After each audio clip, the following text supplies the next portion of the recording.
चलो स्टार्ट करें बेटा लेक्चर। ओके, वीडियो बेटा जल्दी से ऑन कर दो। विदाउट वीडियो मजा नहीं आता। हाँ हाँ हाँ, गुड गुड गुड। ओके, अच्छा आज का एक नया टॉपिक 10.5 देखने जाने वाले हैं। 10.5, बट बिफोर दैट दो न्यूमेरिकल हम कंप्लीट करेंगे। अच्छा, आप कुछ क्वेश्चंस है उसके आंसर आपको देने हैं। सबसे पहले क्या आपने सोचा है कि जो ओस की बूंदे होती है पत्तों पे, वो गोल क्यों होती है, स्फेरिकल शेप क्यों होता है? हाँ सर। अच्छा, दूसरा क्वेश्चन, जो मच्छर होते हैं वो पानी में डूबते क्यों नहीं, तैरते क्यों है?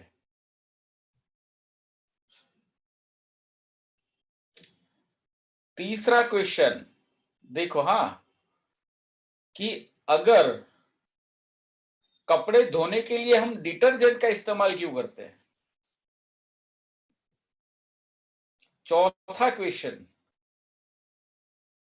कि हमको गरम गरम खाना ही क्यों अच्छा लगता है, ठंडा खाना क्यों नहीं अच्छा लगता? ये सबके पीछे फिजिक्स है, हाँ? जो आज का टॉपिक है, ये सबके पीछे आज का टॉपिक है, राइट? ओके, किसी का आंसर आया है बट वो प्रॉपर आंसर नहीं है, ठीक है? तो ये सारे क्वेश्चन के आंसर आज के लेक्चर में हमको मिलने वाले हैं, यानी बहुत ही इंटरेस्टिंग टॉपिक है। टॉपिक का जो नाम है ये है surface tension, right?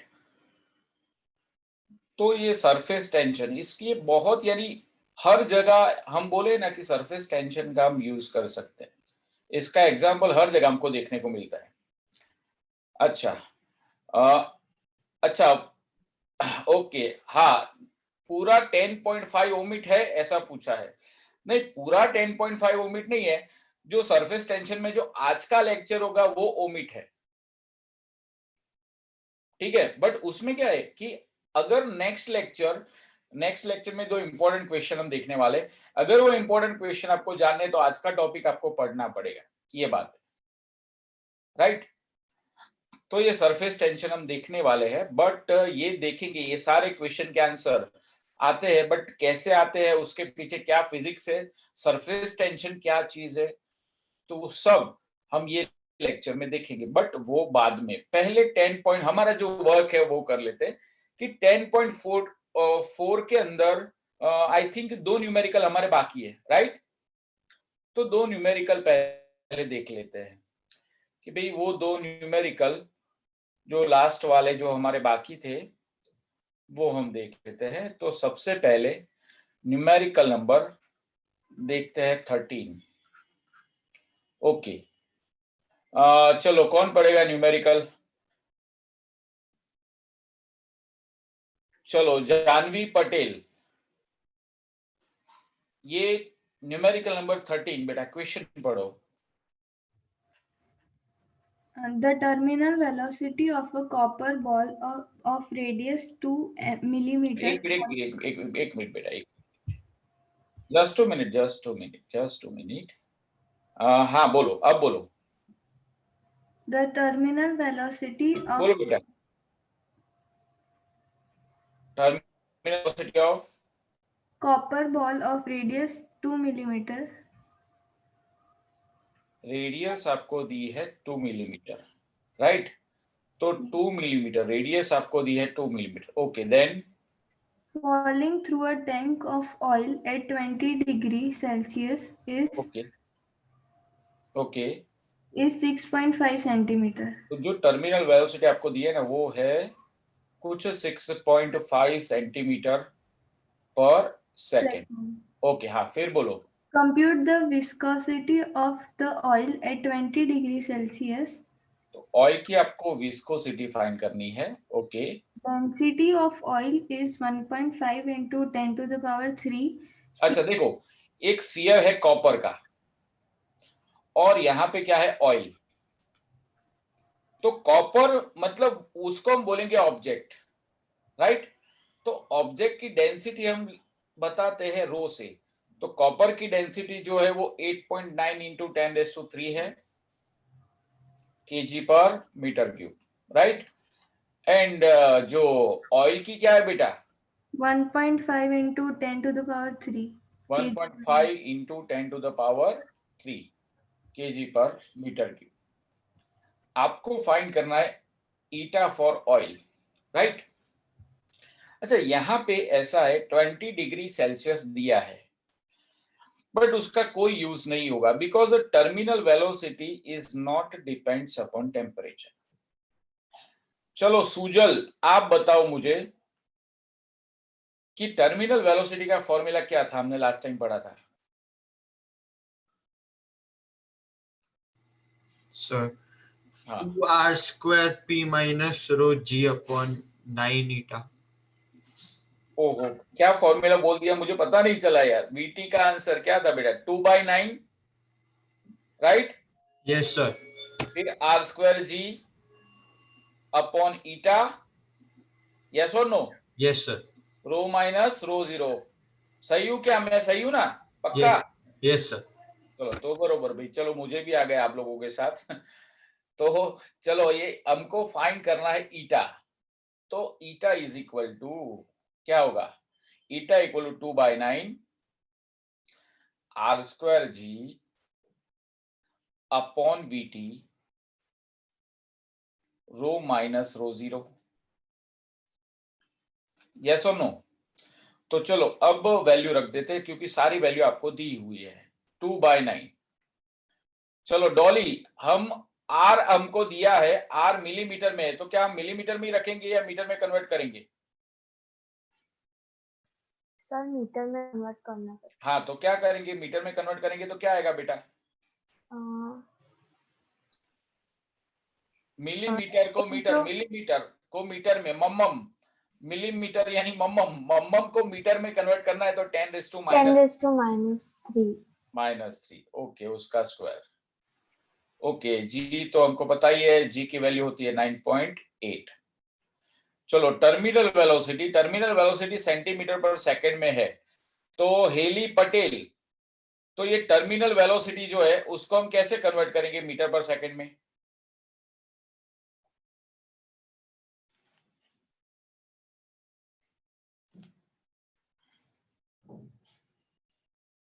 Heli,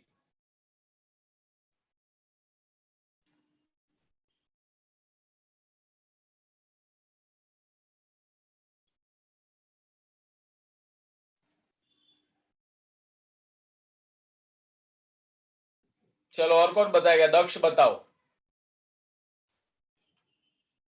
Sir, could you please repeat the question? Hello. Okay, तो हम सेंटीमीटर पर सेकंड को मीटर पर सेकंड में कैसे कन्वर्ट करेंगे? Sir, velocity हो जाएगी 6.5 into 10⁻² meters per second. 6.5 into 10⁻², good. Okay, रो माइनस रो जीरो, बेटा रो क्या है, 8.9 into 10⁻³ और रो जीरो क्या है, 1.5 into 10⁻³ 10⁻+3। तो while you are calculating this, तो इसका जो आंसर आता है VT इज इक्वल टू क्या आएगा, बोलो आंसर क्या दिया है अंदर नोट्स में, क्या दिया आंसर?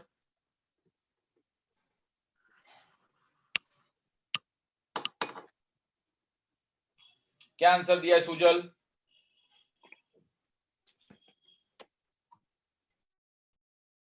सर नोट्स में 9.9 into 10⁻⁻1। 10⁻⁻1, ओके। चलो और उसका यूनिट क्या है, पॉइस लिखा है। Sir kg upon metre per second, metre second. kg upon metre per second, okay.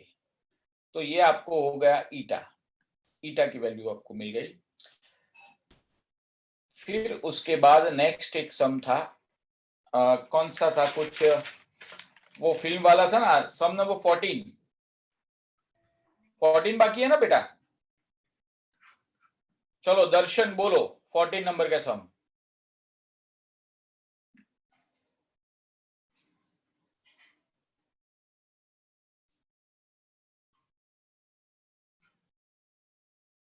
दर्शन सर बोलो।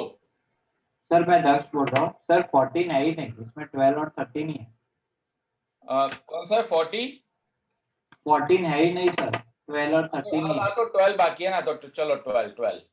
चलो तू बोल दे दक्ष 12 नंबर का सम क्वेश्चन बोल। A metal block of area 0.10 meter square is connected to a 0.01 बस kg mass via a string एक that एक minute एक मिनट, इतना जल्दी जल्दी मत यार, एकदम शांति से करने का। अच्छा अब बोलो a metal block of 0.1 meter square. Okay, तो ब्लॉक है 0.1 मीटर स्क्वायर। ओके फिर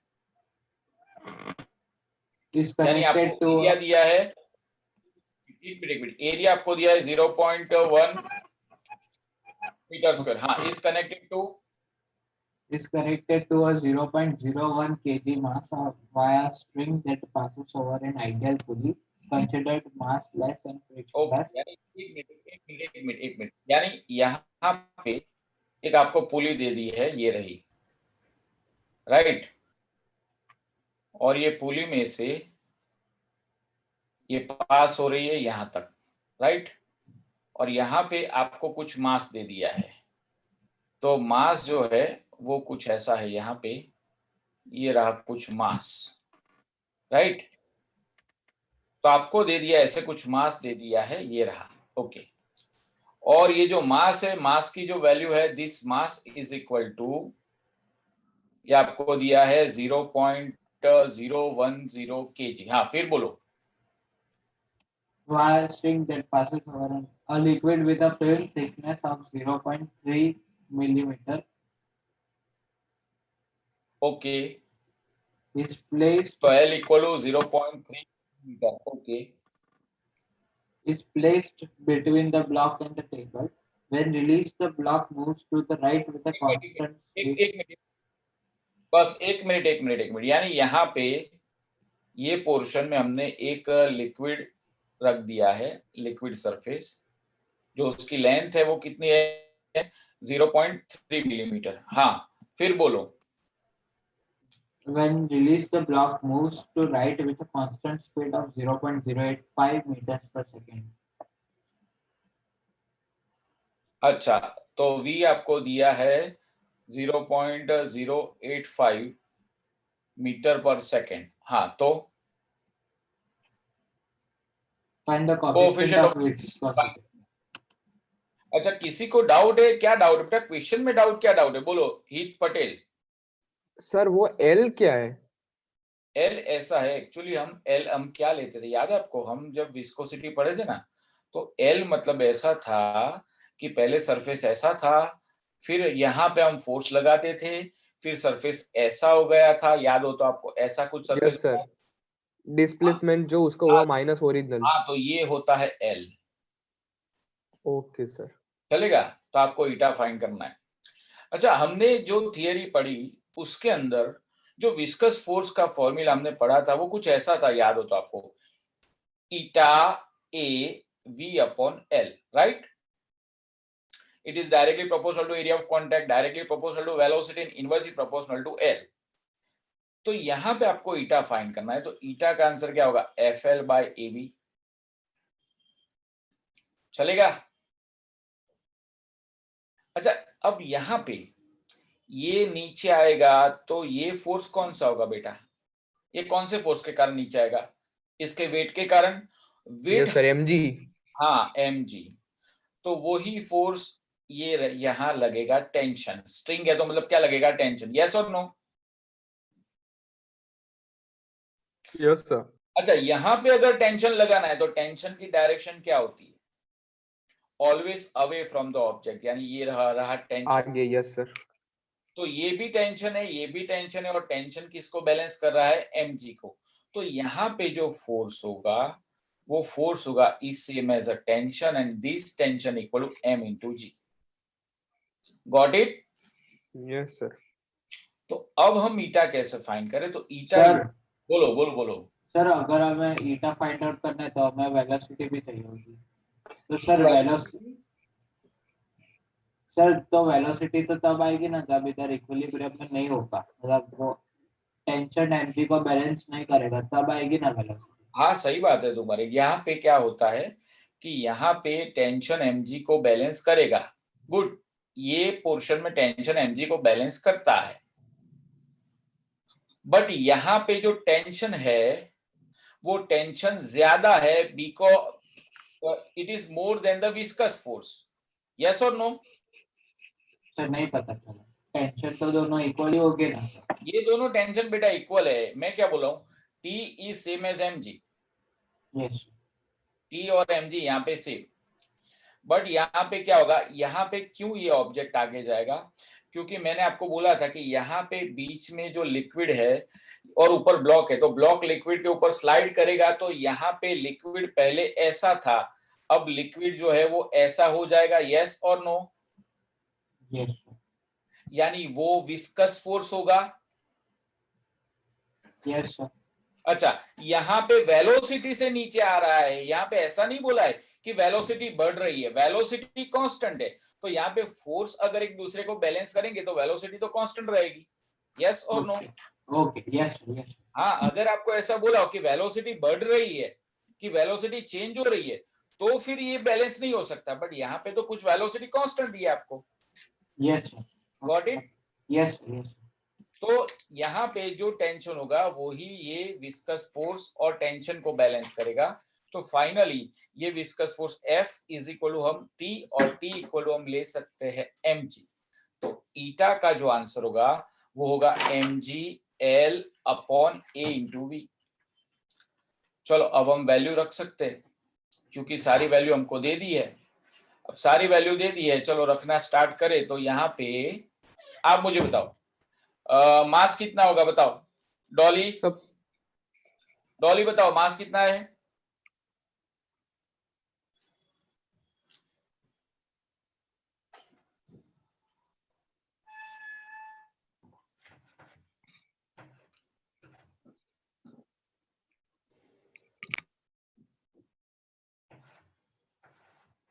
हाउ मच मास?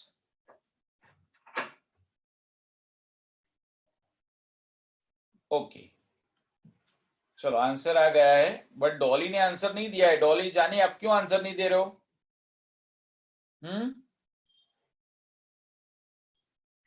ओके, चलो कोई बात नहीं। दृष्टि, दृष्टि राठी, चलो आप मुझे सारी वैल्यू रख के बताओ। चलो मास कितना है बेटा? सर 0.01। 0.01। अच्छा जी हम कितना लेंगे? 9.8। अच्छा एल आपको कितना दिया है? 0.3 mm। अच्छा मिलीमीटर को मीटर में कन्वर्ट करना पड़ेगा कि नहीं पड़ेगा? Yes sir. तो कितना आएगा? Sir multiply by 10⁻³ good, 10⁻³ upon, चलो एरिया आपको डायरेक्टली दिया है, कितना दिया है बेटा? 0.1 मीटर स्क्वायर। 0.1। गुड, और वेलोसिटी कितनी दी है? सर 0.085। 0.085। ओके, तो यानी ये अगर आप मल्टीप्लाई करोगे तो ईटा का दृष्टि आंसर क्या आता है बेटा? नोट्स में क्या दिया answer? Sir answer 3.45 into 10⁻³ pascal पर सेकंड दिया है। ओके, तो यानी आप फाइंड करोगे तो ईटा का आंसर आ जाएगा। यस और नो? Yes sir. अच्छा देखो यहाँ पे मैंने विस्कस फोर्स को क्यों mg लिया, क्योंकि mg बैलेंस कर रहा है t बैलेंस कर रहा है विस्कस फोर्स को, यानी ये कांस्टेंट वेलोसिटी से आगे जा रहा है। तो f जो है वो ही t है और वो जो t है वो ही क्या है? mg। तो f की जगह पे मैंने लिखा mg। चलो इसमें कोई डाउट किसी को?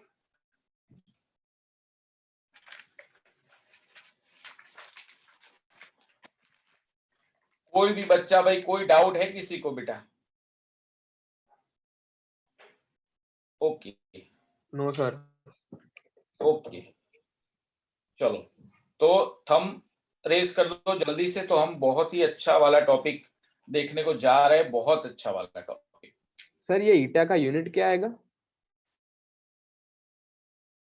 ईटा एक्चुअली होता है, ईटा इज इक्वल टू, हम ऐसा बोल सकते हैं अभी, फोर्स का न्यूटन, लेंथ का मीटर, ए का मीटर स्क्वायर, वेलोसिटी का मीटर पर सेकेंड, राइट। ये मीटर मीटर कैंसल, तो हम न्यूटन इंटू सेकेंड पर मीटर स्क्वायर भी बोल सकते हैं। Okay sir. अच्छा, न्यूटन पर मीटर स्क्वायर को हम पास्कल भी बोल सकते हैं, तो पास्कल इंटू सेकेंड, तो इसका जो यूनिट आएगा वो पास्कल इंटू सेकेंड आएगा, right. Yes sir. Got it. Yes sir, yes. तो यहाँ पे हमारा जो 10.4 था वो तो खत्म हो गया। अब बात करते हैं सरफेस टेंशन की। अच्छा, सरफेस टेंशन एक्चुअली क्या होता है, ठीक है। सरफेस टेंशन क्या होता है कि जो लिक्विड का फ्री सरफेस होता है, अब लिक्विड का भी फ्री सरफेस, वो कैसे? तो जैसे अगर यहाँ पे ये सरफेस पे अगर कोई ड्रॉप पड़ा है, तो सिर्फ इतना पोर्शन कांटेक्ट में, बाकी सारा एयर के कांटेक्ट में है, तो ये पूरा फ्री सरफेस होगा। अगर कोई कंटेनर के अंदर अगर हमने लिक्विड भर दिया, तो ये लिक्विड का ये जो सरफेस होगा वो एयर के कांटेक्ट में होगा, तो इसको हम बोलेंगे फ्री सरफेस। तो लिक्विड का जो फ्री सरफेस होता है उसके अंदर एक अजीब सी प्रॉपर्टी होती है, उसके अंदर एक फोर्स लगता है जो खींचता है, एक दूसरे के मॉलिक्यूल को अपनी ओर खींचता है। ऐसा जो फोर्स होता है उसको हम बोलते हैं सरफेस टेंशन। अपनी ओर यानी हर बाजू से, यहां से, ऊपर से, नीचे से, आगे से, पीछे से, हर बाजू से अपनी ओर खींचता है। अपनी ओर मतलब अगर ये वाटर का मॉलिक्यूल है तो बाकी के वाटर के मॉलिक्यूल को वो अपनी ओर खींचेगा, और बाकी के वाटर मॉलिक्यूल भी उसको अपनी ओर खींचेंगे। तो ऐसा एक खिंचाव फोर्स रहता है लिक्विड के अंदर, उसको हम बोलते हैं सरफेस टेंशन। तो अगर सोचो कि अगर आपके पास कोई एक ऑब्जेक्ट है और उसको हर तरह से, हर बाजू से खींचोगे खींचोगे खींचोगे हर बाजू से, तो यानी उसका एक सिमेट्रिक शेप बन जाएगा। वो जो शेप होगा वो होगा स्फेरिकल शेप। यानी ये स्फीयर का जो एरिया जो रहता है, ये एरिया होता है बाकी सबसे मिनिमम होता है। मिनिमम यानी बाकी सबसे कम होता है। ओके, एरिया जो होता है वो मिनिमम होता है, इसको हम बोलते हैं सरफेस टेंशन, राइट। यानी सरफेस टेंशन की प्रॉपर डेफिनेशन हम ऐसे दे सकते हैं कि the property of liquid surface, the property of liquid surface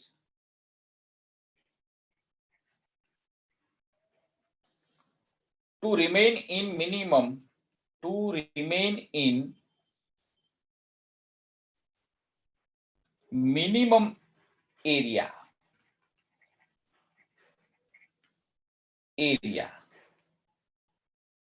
इसको हम बोलते हैं सरफेस टेंशन। ये डेफिनेशन है सरफेस टेंशन की। सरफेस में भी टेंशन प्रोड्यूस होता है, उसको हम बोलते हैं सरफेस टेंशन। यानी यहां पे कोई भी लिक्विड ड्रॉप जो होते हैं वो गोल क्यों होते हैं, वो स्फेरिकल क्यों होते हैं?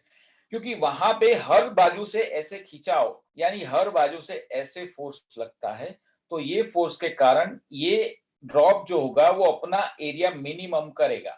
मिनिमम करेगा मतलब कि वो होगा गोल। हाँ, मैं छोटे से लिक्विड ड्रॉप की बात कर रहा हूँ। हाँ, एक्चुअली ये सरफेस है और यहां से बड़ा सा ड्रॉप होगा तो वो तो पानी तो फैल जाएगा हर बाजू, बट मैं एक ड्रॉप, छोटे से ड्रॉप की बात कर रहा हूं। ऐसा क्यों होता है?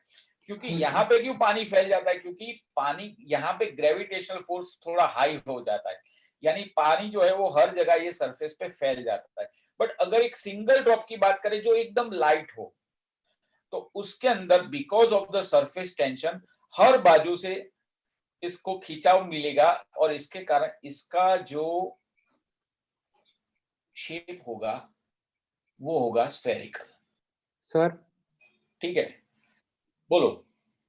सर वो जो हम जो पानी में डाल के सर वो फूक मार के जो बलून्स होते हैं सर वो आते हैं, वो भी सर ड्रॉप ही हुए हैं ना? हाँ वो भी ड्रॉप हो गए, तो सर वो वो भी इतने स्फेरिकल बड़े क्यों होते हैं सर? उनमें खिंचाव नहीं आता? आता है। उसमें क्या तो होता है, अच्छा मैं आपको बताऊं, ये तो सिर्फ मैंने डेफिनेशन दी, फिर आगे मैं बताने वाला था। इसमें होता है कि वो जो बलून की बात करें, तू जैसे फूक मारता है, ठीक है, जैसे फूक मारता है ना, तो वो बलून वो जो होते स्ट्रेच होते हैं, यस और नो? Yes sir. तो वो अंदर प्रेशर लगाता है, यानी वो क्या होता है, स्ट्रेच होते हैं, इसलिए वो बड़े हो जाते हैं। क्योंकि तू जो फोर्स लगाता है वो सरफेस टेंशन से थोड़ा सा ज्यादा लगाता है, इसलिए उनकी जो साइज होती है वो थोड़ी बढ़ती है। Okay sir. पता चला?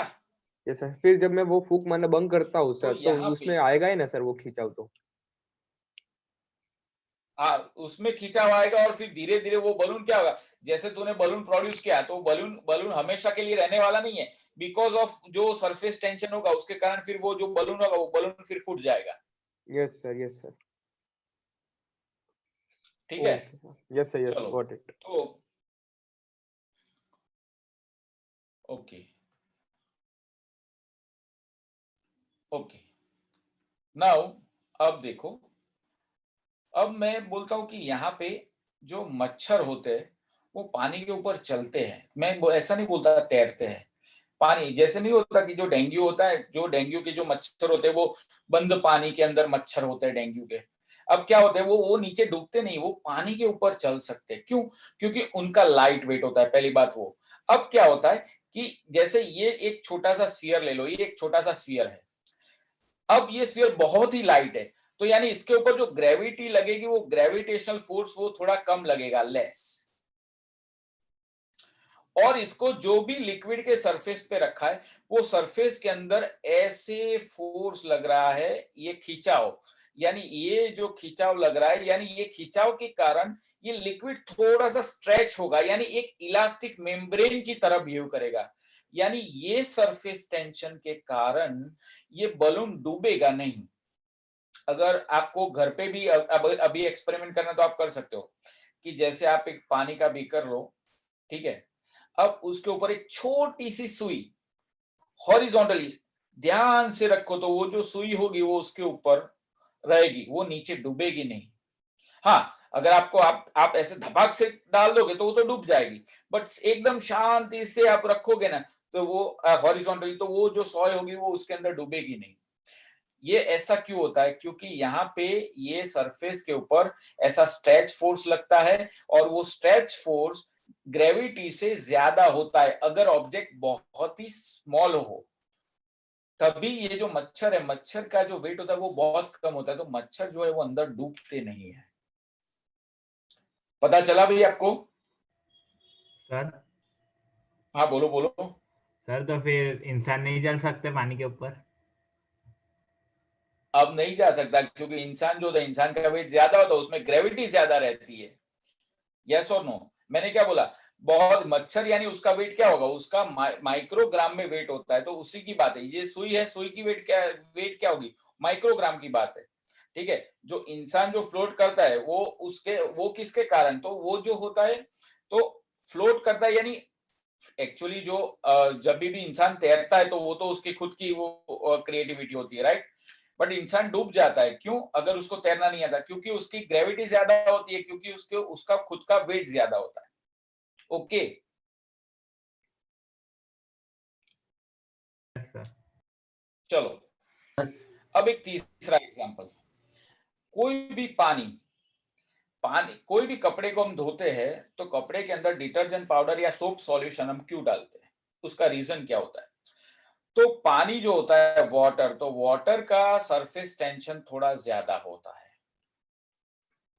और जब भी उसके अंदर सोप सॉल्यूशन मिलाते हैं तो सोप सॉल्यूशन का सरफेस टेंशन कम होता है। अब हमने दोनों को एक दूसरे में घुला दिया, ठीक है, यानी एक घोल बना दिया जिसके अंदर वाटर भी है, जिसके अंदर सोप सॉल्यूशन भी है, तो फाइनली ये कॉम्बिनेशन का सरफेस टेंशन कम हो गया। अच्छा देखो, सरफेस टेंशन कम होता है ना, तो खिंचाव कम होता है, तो जो ये जो सॉल्यूशन होगा वाटर का और सोप का वो फैल जाएगा। तो जो कपड़े होते हैं ना, कपड़े में छोटे छोटे छोटे छोटे होल होते हैं ना, उसके अंदर भी ये सॉल्यूशन चला जाएगा, और जो स्टेन होगा, जो मैल होगा कपड़ों के अंदर, वो खींच के उसको बाहर लेके आएगा। इसीलिए हम जो कपड़े जो होते हैं वो सोप सॉल्यूशन के अंदर हम वॉश करते हैं। जस्ट टू मिनट, एक डाउट है किसी को? बोलो।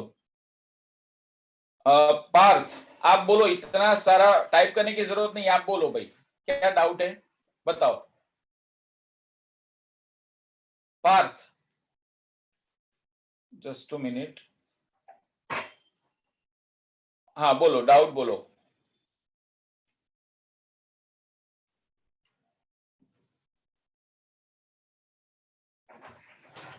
सर वो हम जब स्टोन वाटर के ऊपर थ्रो करते हैं तब वो सिंक क्यों नहीं होता है? सर मेरे माइक नहीं चल रहा।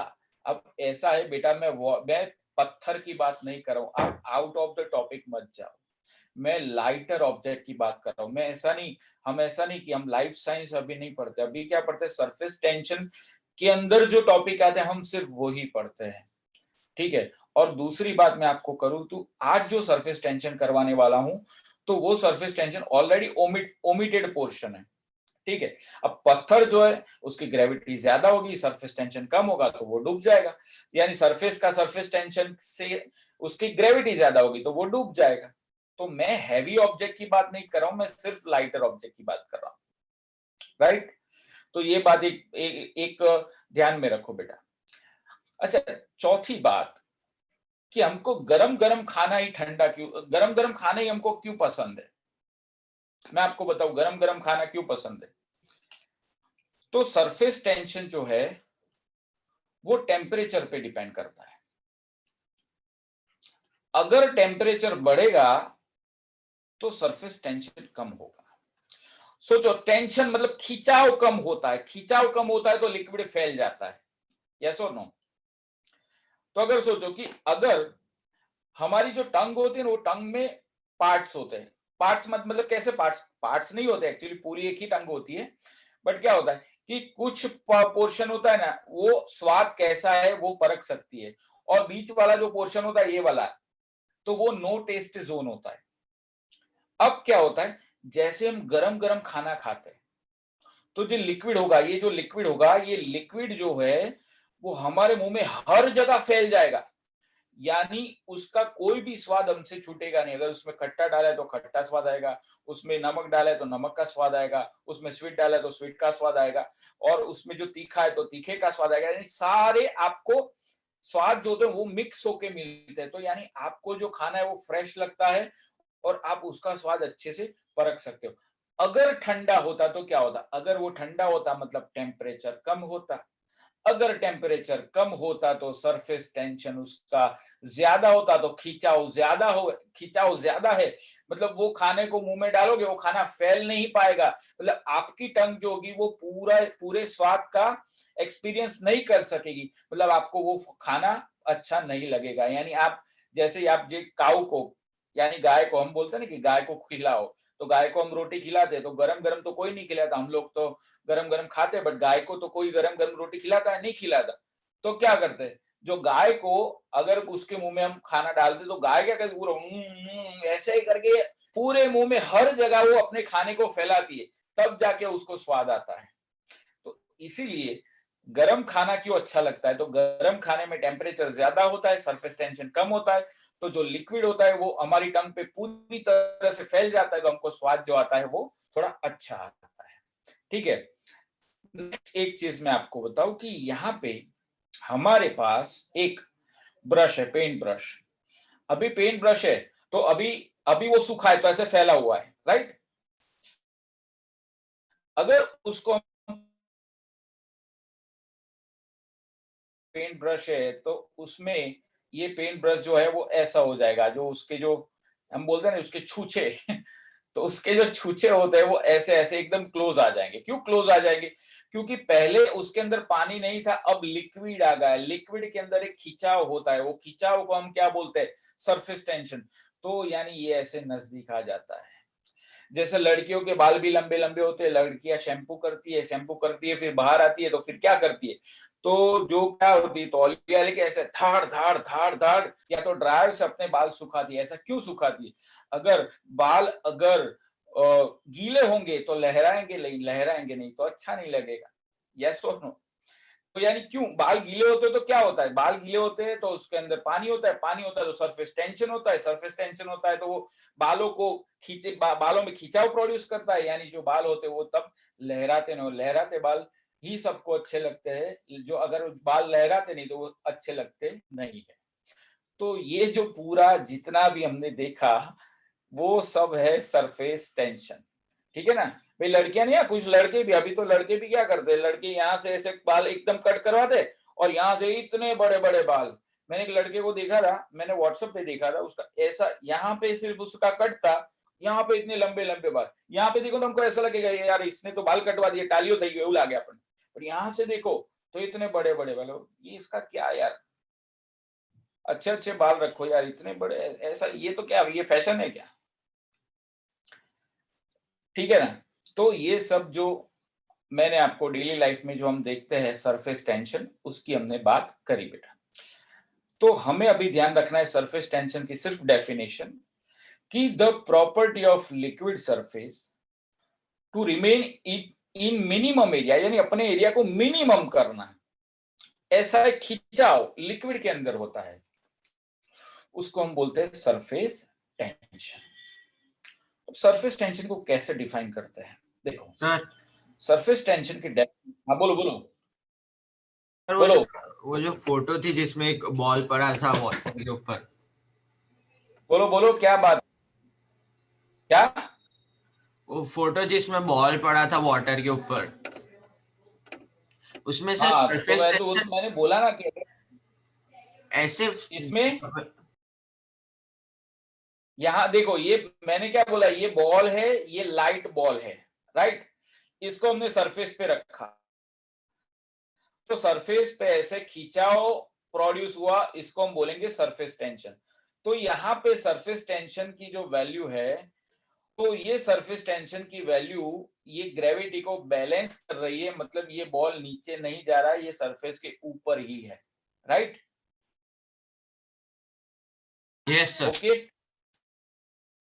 चलो, तो यानी कहाँ सरफेस टेंशन देखने को मिलता है ये तो हमने देख लिया। अब फिजिक्स के हिसाब से देखें तो सरफेस टेंशन की डेफिनेशन हम कैसे दे सकते हैं?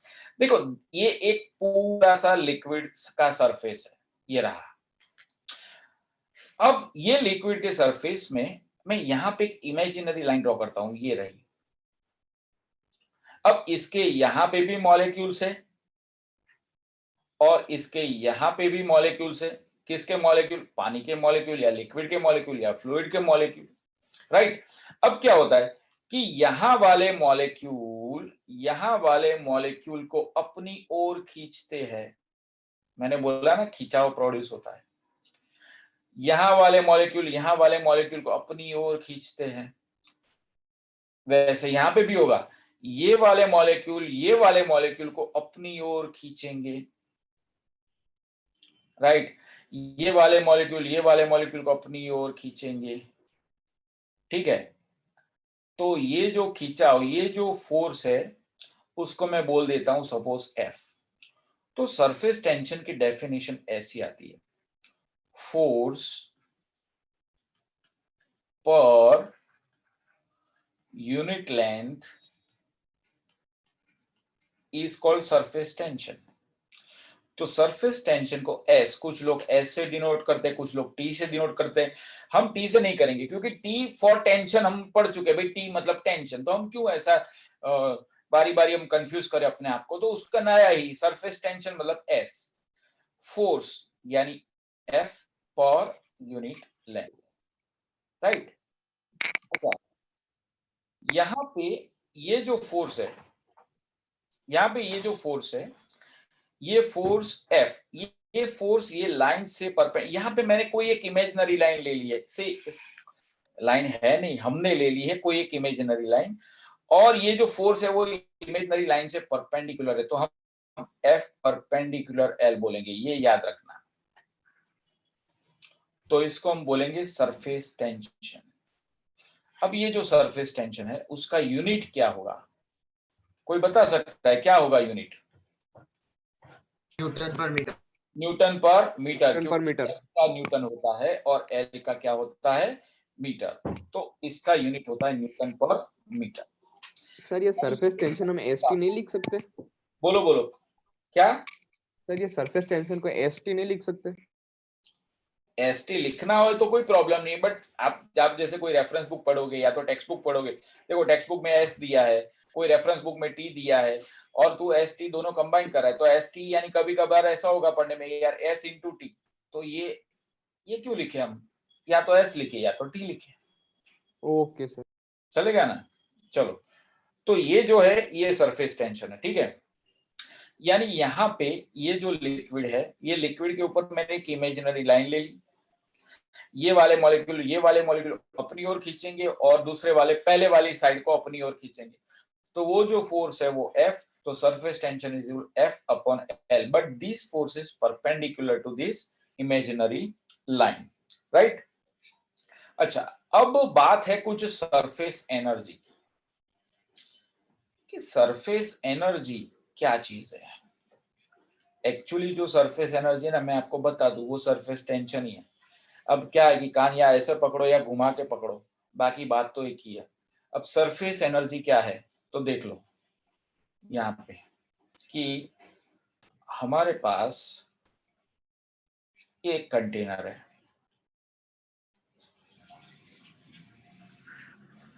ये रहा पूरा एक कंटेनर, ओके। अब ये कंटेनर के अंदर हमने भर दिया है लिक्विड, क्या भर दिया है, लिक्विड। हमने भर दिया है पानी, लिक्विड बोलेंगे सर कौन सा लिक्विड, भाई ऐसा करते पानी भर दिया, चलो यहां पे भर दिया है पानी, राइट।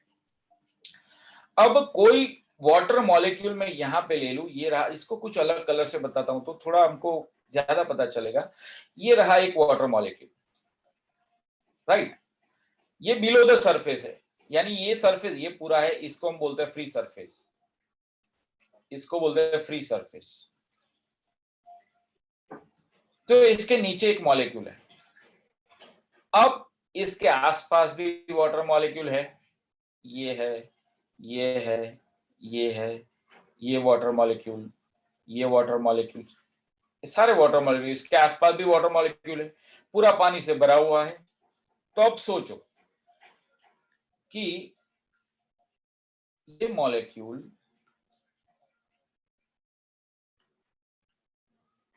ये बीच वाले को अपनी ओर खींचेगा तो ये फोर्स होगा F, ऐसे लगेगा। तो नीचे वाला सेम बीच वाले सेंटर वाले को नीचे खींचेगा, यस और नो। ये वाला ये मॉलिक्यूल को यहां खींचेगा, तो लेफ्ट वाला सेंटर वाले को लेफ्ट डायरेक्शन में खींचेगा, ये वाला ऐसे खींचेगा, ये वाला ऐसे खींचेगा, ये वाला ऐसे खींचेगा, ये वाला ऐसे खींचेगा, राइट। मतलब कि ये जो बीच वाला मॉलिक्यूल है, ये मॉलिक्यूल बहुत ही बाइंडिंग फोर्स से घिरा हुआ है, इसको सब बांध के रखे, भाई तू मेरे पास आ, तू मेरे पास आ, तू मेरे पास आ, हर डायरेक्शन में। यानी इसकी जो एनर्जी होगी वो कौन सी एग्जैक्टली ये कौन सी एनर्जी होगी। अब ये ऑब्जेक्ट मूव करेगा या नहीं करेगा, ये मॉलिक्यूल मूव करेगा या नहीं करेगा, बताओ आप। नहीं करेगा। नहीं करेगा ना, क्यों नहीं करेगा? सर फोर्स ऑपोजिट है तो कट नलिफाई कर देंगे। हाँ, तो यहाँ पे ये स्टेशनरी होगा, तो इसकी जो एनर्जी होगी वो एनर्जी होगी पोटेंशियल एनर्जी, काइनेटिक एनर्जी नहीं होगी। कौन सी एनर्जी होगी? Potential energy. अच्छा, ये बाइंड है, सबसे बाइंड हुआ है, तो ये पोटेंशियल एनर्जी होगी नेगेटिव, ठीक है। तो इसको मैं बोल देता हूं -x for S for example, let us take x, तो मैंने बोल दिया इसकी एनर्जी -x। अब सोचो बाइंडिंग एनर्जी का मीनिंग आपको पता है, what is binding energy? Sir जो एनर्जी किसी ऑब्जेक्ट को पकड़ के रखती है वो। सही बात है, उसको बाइंडिंग एनर्जी बोलते हैं। फॉर एग्जाम्पल ये ए और बी पर्सन एक साथ रहते हैं, एक साथ मतलब आजू बाजू, ये 101 में रहता है, ये 102 में। अब ए वाले ने बी वाले से 10,000 रुपए उधार लिए। कितने रुपए? 10,000 रुपए। लॉकडाउन का टाइम था तो बेचारा उसके पास इतने पैसे नहीं थे, तो 10,000 रुपए उधार लिए ए वाले ने बी वाले से। तो ए का balance with respect to B क्या हो गया? -10,000। कितना हो गया? -10,000।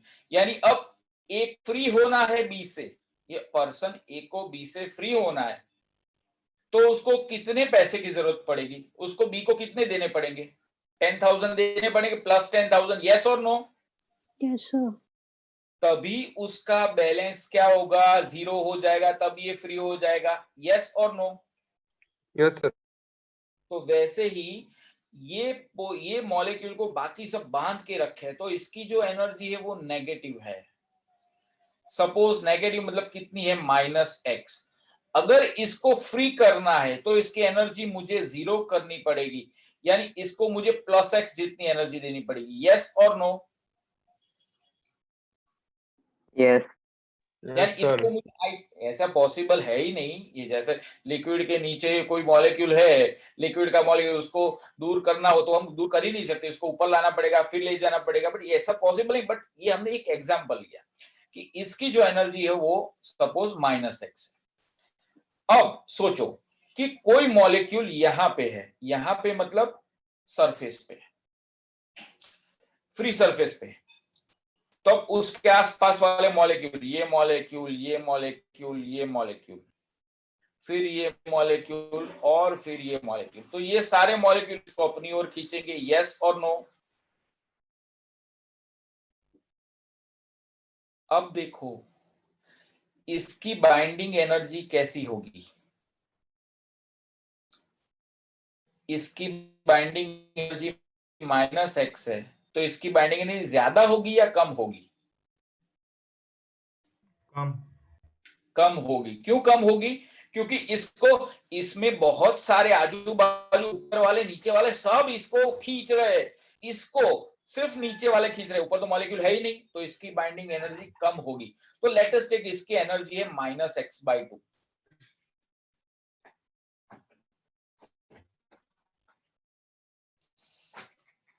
कितनी है बेटा? -x/2। चलेगा?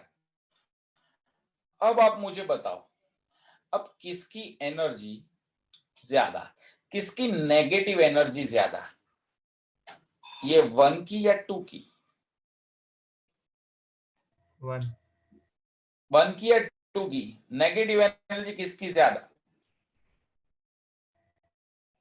1 की। देखो बेटा, ये एक माइनस और एक -0.5 है, तो -0.5 is greater than -0.1। yes or no? Yes sir. ठीक है, is greater than -1। yes or no?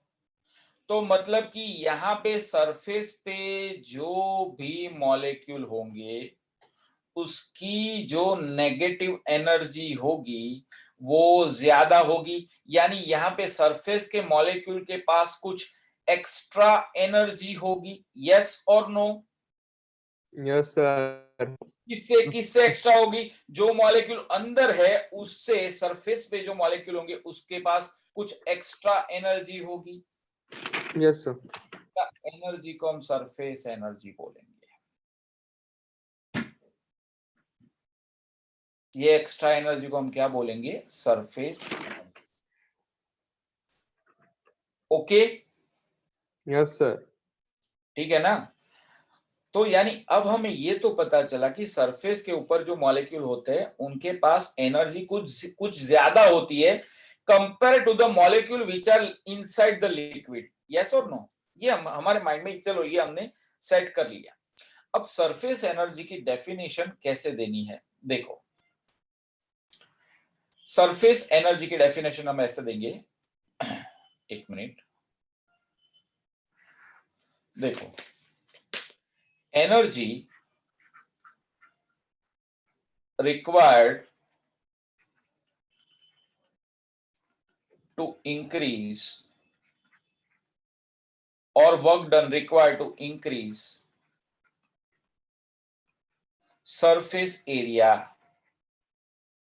by 1 unit is called surface energy. यानी इसको एनर्जी भी बोल सकते हैं या तो वर्क भी बोल सकते हैं। यानी सरफेस एनर्जी की डेफिनेशन ऐसे की, surface energy work done upon area, work upon area, और work upon change in area भी बोल सकते हैं, चेंज इन एरिया, क्योंकि increase the area, change in area, ये सरफेस एनर्जी की डेफिनेशन। अच्छा, अब ये डेफिनेशन को सपोज प्रूव करना हो, चलो यहां तक तो पता चला बेटा, यहां तक क्लियर है स्टूडेंट्स? Yes sir.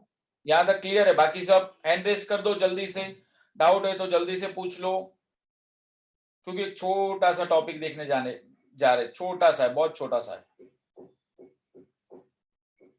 ओके, रिया पटेल, सुशील, आर्य पटेल,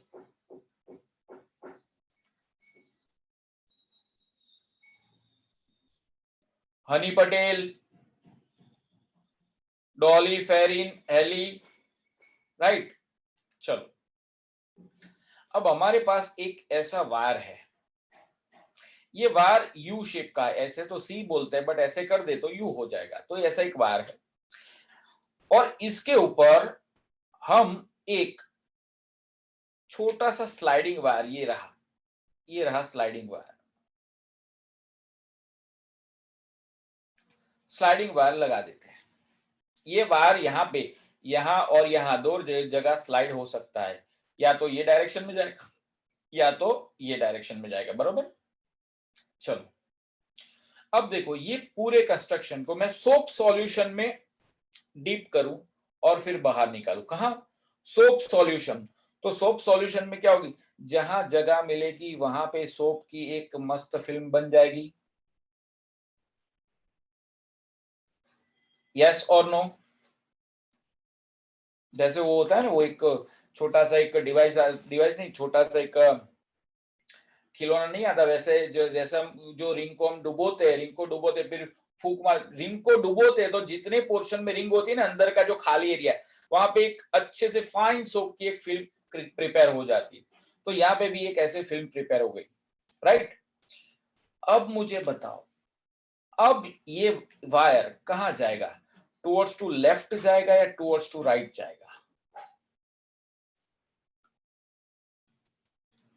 राइट। सर राइट है। बेटा सरफेस टेंशन क्या करता है? राइट। एक मिनट, सरफेस टेंशन क्या करता है? खींचता है, सारे मॉलिक्यूल को अपनी ओर खींचता है, यस और नो? तो यानी यहाँ पे ये मॉलिक्यूल की ये साइड तो कोई मॉलिक्यूल है नहीं, तो ये क्या करेगा, ये इसको ये साइड अपनी साइड खींचेगा, तो ये जाएगा लेफ्ट। कहां जाएगा? Left. Got it? Janvi Patel, आपका एकदम सही आंसर है। पता चला क्यों लेफ्ट जाता है? Yes sir. क्योंकि यहाँ मॉलिक्यूल है, तो यहाँ ये इसके ये वायर की राइट हैंड साइड में तो कोई मॉलिक्यूल है नहीं, तो कोई खींचेगा नहीं, बट वायर की लेफ्ट हैंड साइड में मॉलिक्यूल है, तो ये सारे मॉलिक्यूल ये इनको लेफ्ट डायरेक्शन में खींचेंगे। सपोज ये जो फोर्स है, सपोज है F। कितना फोर्स है? F। और आपको पता है S का आंसर, S मतलब सरफेस टेंशन, तो सरफेस टेंशन का जो आंसर होता है S equal to F upon L, तो F का आंसर होगा SL, राइट। चलो, अब देखो, अब ध्यान से सुनना, हाँ, ताकि डाउट ना आए। अब मैं क्या कर रहा हूं, अब ये वायर को, अभी ये डिस्टेंस है x, ये जो पूरा डिस्टेंस है ना, ये कितना है x, और ये जो लेंथ है ये है सपोज L। अभी पूरे वायर को मैं F फोर्स से ये डायरेक्शन में खींच रहा हूं, F फोर्स से, ठीक है। तो ये वायर का कुछ डिस्प्लेसमेंट हुआ और ये जो वायर है स्लाइडिंग वायर वो यहां पे आके हमने रख दिया, और ये जो डिस्प्लेसमेंट है इसको मैंने बोल दिया बेटा डेल्टा एक्स। क्या बोल दिया? Delta x. अच्छा अब मुझे बताओ, जब हम फोर्स लगाते हैं डिस्प्लेसमेंट होता है तो मतलब क्या होता है? वर्क होता है, यस और नो? तो वर्क इक्वल टू क्या होगा? चलो यहां पे वर्क कौन फाइंड करेगा? क्या होगा वर्क? सृष्टि, वर्क का फॉर्मूला क्या होता है बेटा?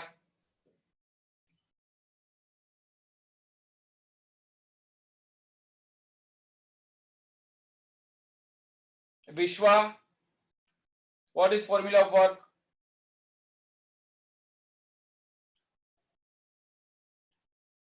कौन बताएगा वर्क का फॉर्मूला? वर्क इक्वल टू क्या होता है? F delta x। Force into displacement. Good, तो फोर्स यानी एफ, डिस्प्लेसमेंट यानी डेल्टा एक्स। चलेगा? ओके। अब चलो यहां पे फोर्स का आंसर एस इंटू एल।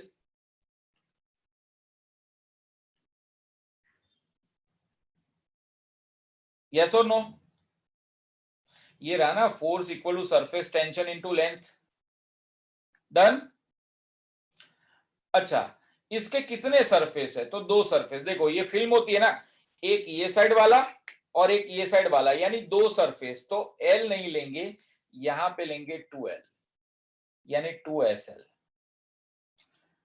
सिक्के की दो बाजू होती है ना, किंग और क्रॉस, तो यानी वैसे ही ये फिल्म के भी दो सरफेस, एक मेरी साइड वाला, एक आपकी साइड वाला, तो ये 2l इंटू एक्स।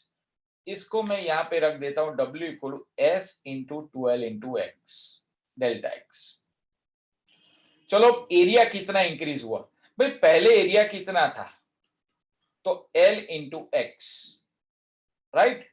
और बाद में एरिया कितना? तो बाद में एरिया L इंटू, ये तो L ही है, ये x प्लस डेल्टा एक्स हो गया। अब what is change in area? तो change in area delta A equal to AF minus AI। चलो AF क्या है? चलो ये 2 लगा दूं क्योंकि 2l होगा। तो AF क्या होगा? 2lx plus 2l delta x, right, minus 2lx।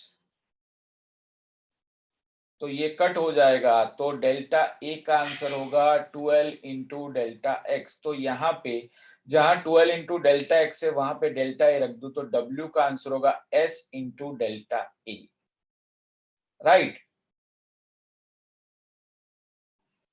यानी W अपॉन डेल्टा ए का आंसर होगा S। और देखो W अपॉन डेल्टा ए उसको हमने बोला है सरफेस एनर्जी, तो जो भी सरफेस एनर्जी होता है वो ही होता है सरफेस टेंशन। जो भी सरफेस एनर्जी होता है वो सेम होता है सरफेस टेंशन। तो आज का ये जो टॉपिक है इसमें ज्यादा टेंशन मत लेना, क्योंकि ये टॉपिक ऑलरेडी आपके ओमिट हो गया है। बट ये सरफेस टेंशन में इतना याद रखो, एक खिंचाव होता है लिक्विड के अंदर, जो खिंचाव होता है वो क्या करता है? मॉलिक्यूल को अपनी ओर खींचता है, यानी कॉन्ट्रैक्ट होता है पूरा सरफेस, यानी उसका एरिया मिनिमम हो जाता है। पहली ये चीज। दूसरी, सरफेस टेंशन मतलब सरफेस एनर्जी, और सरफेस एनर्जी मतलब work upon area, increase in area, दूसरी डेफिनेशन। और तीसरी डेफिनेशन, सरफेस टेंशन मतलब फोर्स अपॉन लेंथ। बस ये तीन चीजें, S equal to F upon L, surface energy मतलब work done upon change in area second, और सरफेस टेंशन जो है यानी ये एक खिंचाव प्रोड्यूस करता है, राइट, और जिससे एरिया जो होता है लिक्विड का वो हो जाता है मिनिमम। बस ये तीन चीजें ही याद रखनी है। अगर ये सब आपको शायद अगर ना भी लर्न करो तो भी चलेगा। यस और नो? ये डेरिवेशन में किसी को डाउट है बेटा? देखो वंस अगेन मैंने क्या किया कि यहाँ पे ये इसको मैंने डुबो के बाहर निकाला, तो एक फिल्म तैयार हो गई। यहाँ पे ये मॉलिक्यूल ये वाले मॉलिक्यूल को अपनी ओर खींचेंगे, मैं सेम फोर्स ऑपोजिट डायरेक्शन में लगा रहा हूं, डिस्प्लेसमेंट हुआ डेल्टा एक्स, तो वर्क का answer F into delta x. यहाँ पे दो सरफेस है और F equal to S into L, यानी 2SL delta x, but 2SL delta x का आंसर होता है 2L डेल्टा एक्स का आंसर होता है डेल्टा ए, वो मैंने यहाँ पे फाइंड किया। तो W by delta A equal to surface energy, W by delta is equal to surface tension. तो सरफेस टेंशन और सरफेस एनर्जी दोनों सेम है, यस और नो? कोई बोलेगा सर कैसे सेम है? तो देखो सरफेस एनर्जी का unit joule per metre square, इसका यूनिट, हाँ, तो जूल मतलब newton into metre upon metre square, ये कैंसिल हो गया तो न्यूटन पर मीटर आ गया, और सरफेस टेंशन का भी क्या होता है, न्यूटन पर मीटर, तो दोनों सेम ही है, राइट? तो तीन चीजें याद रखनी है। सरफेस टेंशन क्या होता है, एक खिंचाव प्रोड्यूस करता है, खिंचाव के कारण एरिया मिनिमम हो जाता है। Surface tension S equal to F upon L, and surface energy मतलब work done upon change in area. बस इतना याद रखना है for the next class. Next class के लिए ये तीन चीजें याद रखो, बाकी याद नहीं रहेगा तो चलेगा। ये कैसा अच्छा नहीं, पूरी कथा सुनी सर, बट पूरी कथा सुनने के बाद आपने बोला कि ये इंपॉर्टेंट नहीं है, तो भाई अगर मैं पहले ही बोलता इंपॉर्टेंट नहीं है तो आप लोग सुनते ही नहीं, यस और नो? तो इसीलिए मैंने आपको ये सब आपको करवाया, राइट? चलो यहाँ पे कोई डाउट? No sir. ओके, तो सब हैंड रेस कर दो, और कोई डाउट है तो डाउट मेरे साथ डिस्कस कर लो, तो फिर हम लोग हमारा लेक्चर कंप्लीट करें। पूरा सरफेस टेंशन चलेगा ना? इतना हार्ड भी नहीं है वैसे, राइट? चलो तो दोस्तों मिलते हैं नेक्स्ट लेक्चर में, तब तक के लिए bye bye. Bye sir. Thank you sir, bye bye sir. Sir.